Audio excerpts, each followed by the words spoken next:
하나님께서 오늘 우리에게 주시는 말씀은 요한복음 3장 말씀입니다. 하나님께서 오늘 우리에게 주시는 말씀 요한복음 3장 1절로부터 15절까지의 말씀 합독하시겠습니다.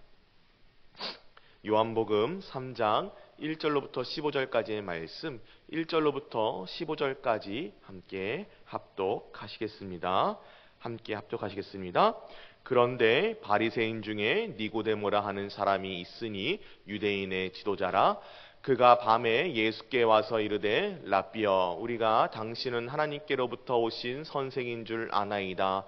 하나님이 함께 하시지 아니하시면 당신이 행하시는 이 표적을 아무도 할 수 없음이니이다. 예수께서 대답하여 이르시되 진실로 진실로 내게 이르노니 사람이 거듭나지 아니하면 하나님의 나라를 볼 수 없느니라. 니고데모가 이르되 사람이 늙으면 어떻게 날 수 있사옵나이까? 두 번째 모태에 들어갔다 날 수 있사옵나이까?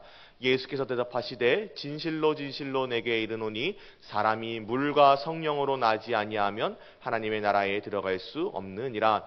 육으로 난 것은 육이요 영으로 난 것은 영이니 내가 내게 거듭나야겠다 하는 말을 놀랍게 여기지 말라.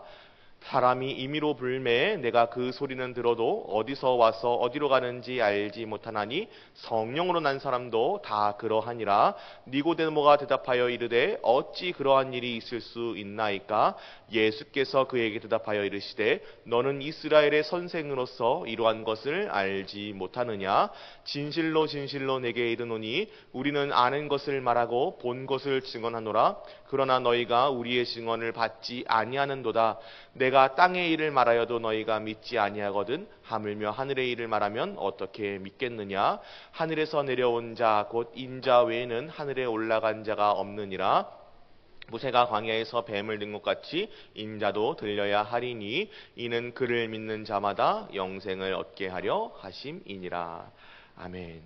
오늘 말씀의 제목 니고데모의 안경에서 거듭남의 안경으로 라는 제목으로 함께 말씀 나누도록 하겠습니다. 우리는 세상을 바라볼 때 각자의 안경을 통해서 사건과 상황들을 이해하고 받아들이게 됩니다. 마치 우리가 우리 두 눈에 어떤 색깔의 안경을 쓰냐에 따라서 세상을 빨갛게도 보고 노랗게도 보고 파랗게도 보고 혹은 어둡게도 보는 것처럼 우리 마음에 씌워진 이 안경은 같은 상황에 놓이더라도 다른 모양으로 상황을 받아들이게 합니다. 우리의 경험과 지식과 또 어떤 주변 환경 등을 통해서 깎아진 이 안경을 우리는 세계관이라고 부릅니다. 왜냐하면 이 안경을 통해서 우리가 단순한 상황이나 단편적인 사건뿐 아니라 우리를 둘러싸고 있는 사물과 사람과 사회, 모든 것, 나아가 이 세상의 모든 것을 바라보고 해석하고 받아들이게 되기 때문입니다. 오늘 말씀에 등장하는 사람 니고데모 역시도 이 세계관이라는 안경을 쓰고 예수님을 찾아왔습니다. 그는 매우 현명한 사람이었고 누가 뭐래도 엘리트 계층의 사람이었습니다. 그는 그 자신의 경험과 지식으로 깎아진 세계관의 안경을 쓰고 예수님을 찾아왔지만 그 세계관을 뛰어넘는 영적인 세계를 바라보지는 못했습니다. 니고데모는 현명한 사람인 만큼 예수님이 하나님이 보내신 선생님인 것을 알아볼 지혜는 있었습니다. 한편으로는 자기의 시야의 한계 때문에 예수님의 말씀을 모두 온전히 받아들이지는 못하는 모습을 보여주었습니다. 니고데모는 바리새인이면서도 사내들인 공회원이었던 만큼 대단한 사람이었습니다. 그런 그에게는 동료 바리새인들과 남다른 어떤 고민이 있었습니다. 그것은 바로 다른 동료 바리새인들은 미워하고 배척하는 저 예수라는 선생님이 아무리 봐도 하나님께서 보내신 선생님인 것 같다는 생각이었습니다. 그가 보기에 예수님이 보여주신 그 모든 표적은 하나님이 이루지 않으신다면 불가능한 것이었습니다. 그러나 이런 생각을 또 동료 바리새인들에게 드러내놓고 행동하기에는 또 두려움이 있었습니다. 확신이 부족했습니다. 그가 보기에 아무리 자기가 바리새인이며 사내들인 공회원이라 한들 동료들의 대세적인 생각을 거스르기에는 아직은 믿음이 부족했고 확신이 부족했기 때문이었습니다. 그래서 그는 밤중에 몰래 예수님을 만나기로 합니다. 라삐어, 우리가 당신은 하나님께로부터 오신 선생인 줄 아나이다.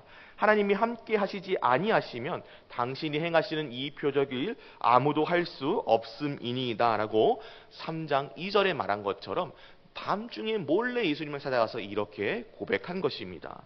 우리가 니고데모의 상황과 당시 바리새인들의 인식을 생각한다면 지금 이 니고데모의 발언이 얼마나 큰 결심을 한 다음에 한 고백인지 알 수 있을 것입니다.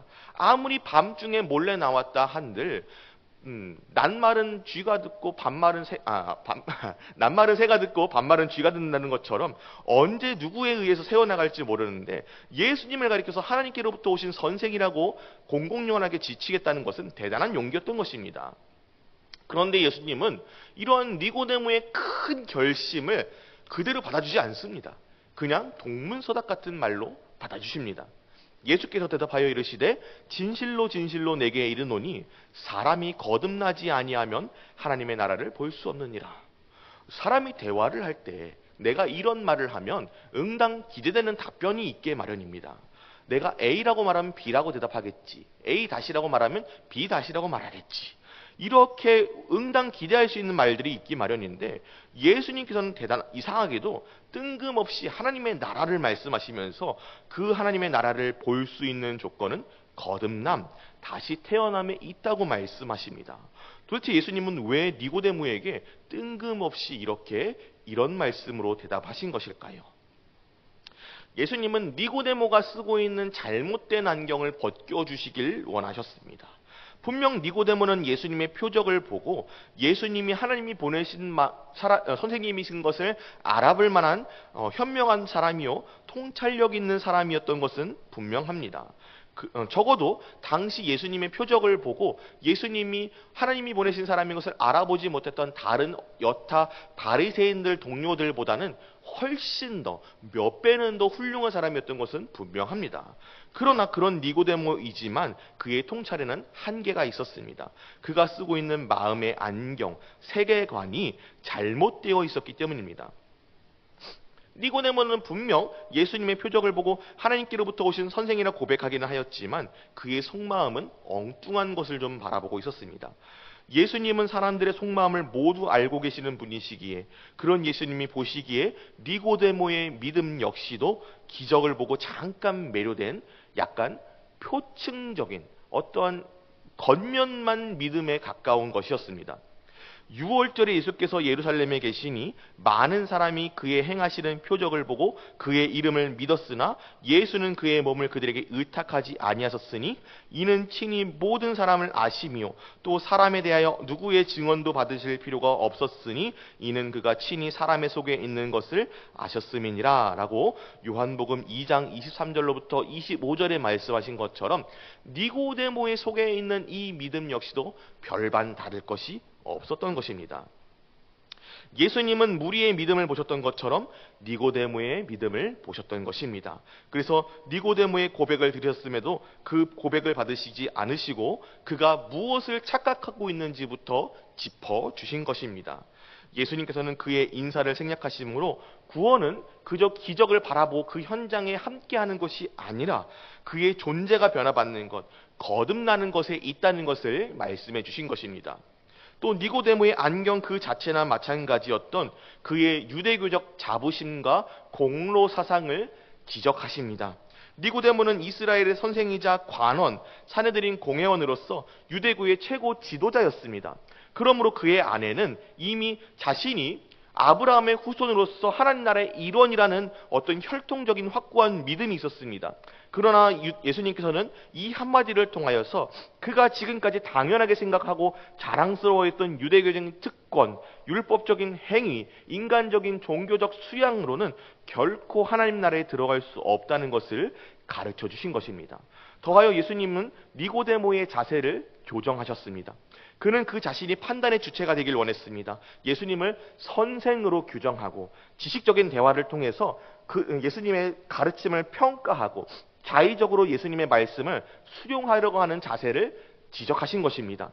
그러나 예수님께서는 그렇게 구원을 지식적으로 접근하려는 그에게 생명과 통치의 문제로 전환하시면서 그가 가진 지식적인 접근 방식, 그 자신이 주체가 되고 주인이 되려는 방식을 지적하십니다. 내 인생의 주인이 너라는 그 인식을 바꾸지 않는다면 아무것도 볼 수 없다. 하나님의 나라를 바라볼 수 없을 것이다 라고 경고해 주시는 것입니다. 또 니고데모는 여전히 니고데모는 여전히 예수님의 말씀을 이해하기 어려워했습니다. 거듭남이라면 도대체 어떻게 하는 것이 거듭나는 것인가? 사람이 거꾸로 어머니의 뱃속에 들어갔다가 나오기라도 해야 한다는 말인가? 니고데모는 당황할 수밖에 없었습니다. 나는 분명히 이분이 하나님으로부터 오신 선생님이라고 확신하고 왔는데 이분의 말이 너무나도 엉뚱한 것입니다. 내가 이해할 수 없는 말인 것입니다. 그가 가진 안경의 한계였습니다. 자신의 식견에 따라서 예수님의 말씀을 시간적인 의미에서 다시 출생하는 것으로 받아들이려고 해보니 도저히 이해할 수 없었던 것입니다. 그러나 예수님이 말씀하신 거듭남은 다른 의미에서의 거듭남이었습니다. 헬라어 거듭남에는 니고데모가 이해한 것처럼 시간적인 순서에 따라 다시라는 의미가 있기도 하지만 공간적인 의미에서 위로부터 다시라는 의미도 갖고 있기 때문입니다. 그렇기 때문에 위로부터 태어나는 것이 무엇인가 하면 공간적인 의미에서 질적으로 그의 기원이 변화하는 것을 말하는 것이었습니다. 그리고 이것을 이루시는 이는 예수님께서 말씀하신 대로 성령이 이루시는 것이었습니다. 예수님께서는 어리둥절해하는 니고데모에게 물과 성령으로 나지 아니하면 하나님의 나라에 들어갈 수 없느니라라고 말씀하십니다. 이 말씀은 곧 에스겔서 36장에 이미 예언된 대로 성령이 성도를 정결하게 하시는 물로 씻기시고 새 영을 주시기로 하신 그 말씀을 이루시는 것이었습니다. 성령이 성도를 정결하게 하고 그 안에 내주하심으로 성도가 중생함을 입는 것, 이것이 바로 예수님이 말씀하신 물과 성령으로 거듭남을 입는 것이었던 것입니다. 이때 사람의 근원이 땅에서부터 하늘로 바뀌게 되는 역사가 일어나는 것을 가리켜서 예수님은 물과 성령으로 거듭난다라고 말씀하신 것입니다. 또 바람이 어디서부터 어디로 부는지 사람의 육안으로는 알 수 없지만 그 결과는 확실하게 일어나듯이 성령의 역사 역시도 어디서부터 어떻게 일어나는지 알 수 없지만 사람이 그 거듭남으로부터 스스로 내가 중생함을 입었구나라고 알 수 있는 것처럼 성령의 역사도 확실하게 일어난다는 것. 그리고 이 바람은 사람의 힘으로, 사람의 자의적으로, 사람의 육안으로 판단하고 어디서부터 어디로 불어가게 하는지 인위적으로 만들어낼 수 없는 것처럼 성령의 역사 역시도 성령께서 주권적으로 사람에게 역사하지 않는다면 일어나시지 않는다는 것을 말씀하심으로써 이 성령의 역사, 중생의 역사는 성령의 전적인 주권적인 역사라는 것, 사람이 어떤 조건을 가지고 혈통적인 조건, 종교적인 조건, 어떤 열심, 공로를 통해서 컨트롤할 수 없다는 것임을 알려주셨습니다. 사랑하는 성도 여러분, 이렇게 니고데모에게 예수님은 구원이 성령의 중생함에 있음을 알려주셨습니다. 그러나 그는 결국 돌아갈 때까지 예수님의 말씀을 이해하지 못하고 돌아가게 되었습니다. 그는 분명 이스라엘의 지도자요 최고 지성 중 한 사람이었지만 어떻게 그러한 일이 있을 수 있었나이까? 라고 질문을 남긴 채 거듭남의 신비를 온전히 받아들이지 못하고 떠나간 것입니다. 그것은 곧 그가 쓰고 있던 지성과 경험으로 깎아 만든 안경, 인간적인 의미에서의 세계관의 한계였습니다.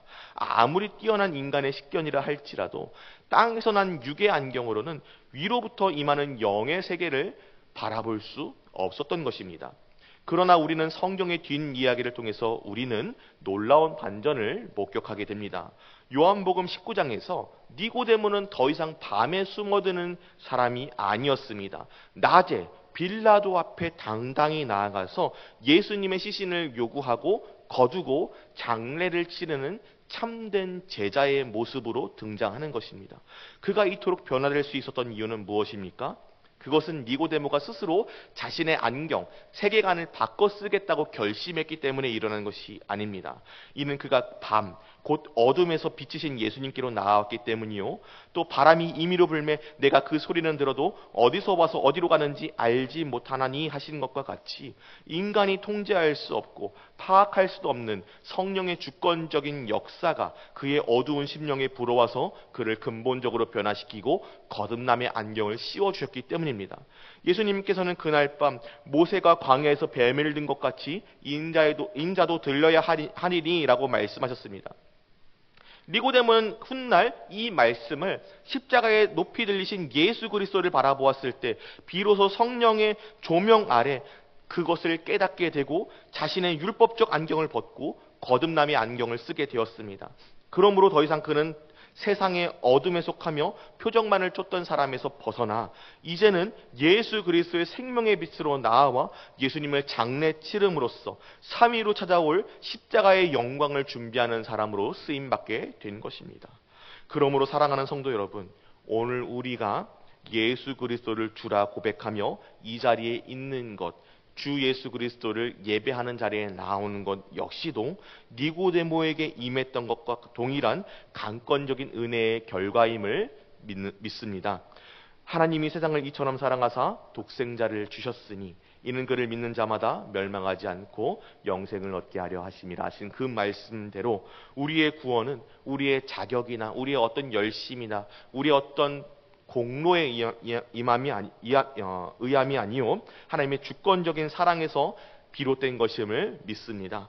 우리가 그 은혜를 기억하며 오늘 하루도 그 은혜에 충만하게 거하며 은혜를 따라 사는 사람들 되기를 소망합니다. 나를 사랑하사 나를 위하여 자기 자신을 버리신 하나님의 아들을 믿는 믿음 안에서 사는 사람들 되시기를 소망합니다. 우리 눈에 씌워진 세상의 안경, 육에 속한 판단을 벗어버리고 우리가 거듭남의 안경으로서 세상을 바라보며 하나님께서 원하시는 바 하나님의 나라 백성으로서의 시선을 가지고 세상을 바라보고 하나님이 원하시는 대로 세상을 섬기며 하나님이 원하시는 대로 복음을 증거하며 하나님 나라 백성의 합당한 삶을 살아가는 모든 복음의 자녀들 되시기를 소망합니다.